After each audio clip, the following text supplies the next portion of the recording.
Quentin Tarantino. I have been a Quentin Tarantino fan all my life, from Reservoir Dogs all the way to Once Upon a Time in Hollywood. Admittedly, my first Quentin Tarantino film was Kill Bill in 2005. I remember the day like it were yesterday. It was on a Friday and it was playing on Mnet. The next Friday, Mnet would play Kill Bill Volume 2. I watched both of them and my life was changed forever. It was filmmaking I had not seen before. The visuals blew me away. They were exceptionally great. They had a tendency to linger in your mind long after you had watched the movie. So clearly, I always remember the pussy wagon and that epic yellow Bruce Lee jumpsuit that the bride was fighting in. That yellow jumpsuit is so iconic. It is memorable. It is imprinted and permanently engraved in the fabric of film. It is amazing creativity and vision from Quentin Tarantino. The fight on the snow between Cottonmouth and the bride. The atmosphere was so smooth and quiet.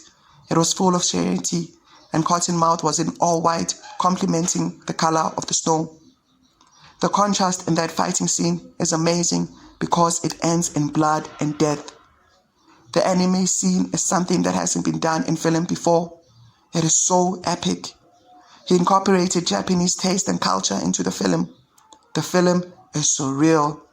It is a blend of different traditions and cultures infused into this one craft about revenge.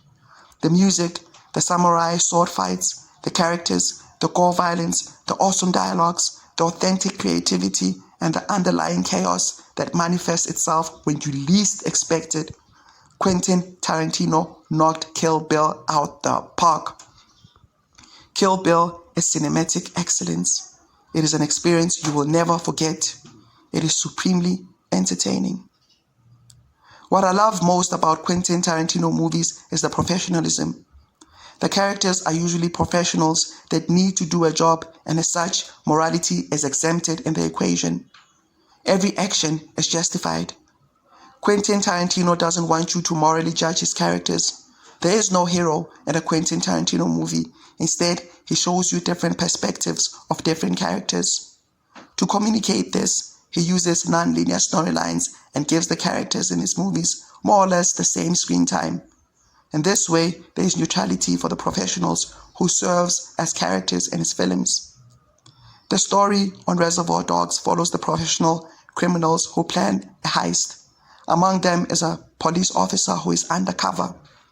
The duality of the character of the professional criminal/police officer is the underlying chaos that gives the story its texture and the unpredictability and uncertainty of the plot. It is a texture that gives the story a feeling of anything can happen. We also see this type of double agent play on Jackie Brown, when a middle-aged flight attendant woman serves as a mole for his criminal boss and also as an informant for the police so they can apprehend his criminal boss. Jackie Brown strategically pays both parties and in the end walks away with a lot of money.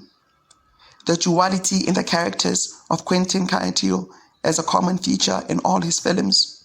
Again, we see Butch, a promising boxer on the highly acclaimed sophomore movie Pulp Fiction, win a boxing match despite the fact that he was paid big bucks to lose. The match was rigged and Butch makes more money from bets, something that makes his boss, Big Marcellus Wallace, go on a manhunt to catch Butch and kill him. We also see this duality on Inglourious Basterds, Django Unchained, and The Hateful Eight. These characters are not what they say they are. Further, what makes a Quentin Tarantino movie unpredictable is its historical inaccuracies. Quentin Tarantino has a knack for changing historical events and telling his side instead.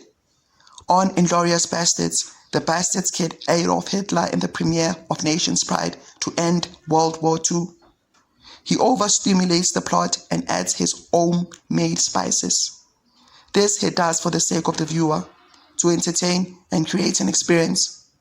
He doesn't mind letting the viewer know that we are watching a movie with characters in it. He is over the top and believes violence creates a better cinematic experience. So, in his movies, more often you'll see violence just for the sake of violence. Violence with no relevance or use to the plot of the story. A perfect example of this, mindless yet entertaining violence, can be seen on Kill Bill and Django Unchained. However, the thing that makes a Quentin Tarantino movie is the dialogue. The dialogues of his characters are unconventional in the sphere of filmmaking. They are often long, free-flowing, and have nothing to do with the plot of the movie. They are entertaining, funny, and reference a lot of popular culture, as seen on Pulp Fiction, where we are introduced to Jules and Vincent for the first time in that iconic Royal with Cheese dialogue. The opening scene of Reservoir Dogs, when the professional criminals talk about like a virgin and tipping, is the best thing you will ever experience in a movie. In his dialogues, Quentin Tarantino explores social conventions and ideologies. He is provocative, philosophical, engaging, thought-provoking, and humorous. At heart, Quentin Tarantino is really a fan of films and movies. He approaches a film with the intent to dazzle and blow you away. He is a genius who can spin anything. This is seen on Django Unchained, when the slave flips the script around and becomes the hero who kills evil white men for money. Django also rescues his enslaved wife and literally blows up the plantation. Django Unchained is a perspective we hadn't seen when it comes to the subject of slavery. It was fresh, daring, and exquisite. It was a different narrative, a perspective that was out of the box. It was a typical Quentin Tarantino film.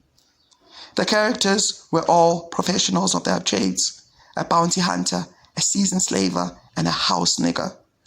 Django Unchained was grand and bold. It incorporated everything Tarantino. It had a Western theme, professionals, double agents, unpredictable and underlying chaos, gore violence, great dialogues, and awesome soundtracks.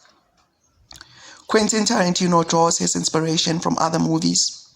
He states that he copies from other movies, from camera angles and techniques to Western standoffs, to movie sets in other movies, to the costumes.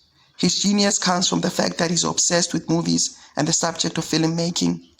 Being obsessed, he incorporates what he loves from other movies to elevate his own.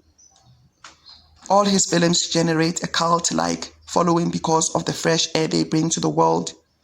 He always seems to save the film world with every release.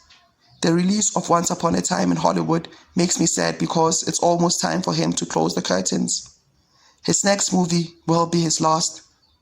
It's hard saying goodbye to a legend, to a genius. The world is not ready. I am not ready. I wish you had more time, but it's fine. At least we have all your films. They have brought me so much happiness in the past, and because they are classic, I have no doubt they will carry on doing the same in the future.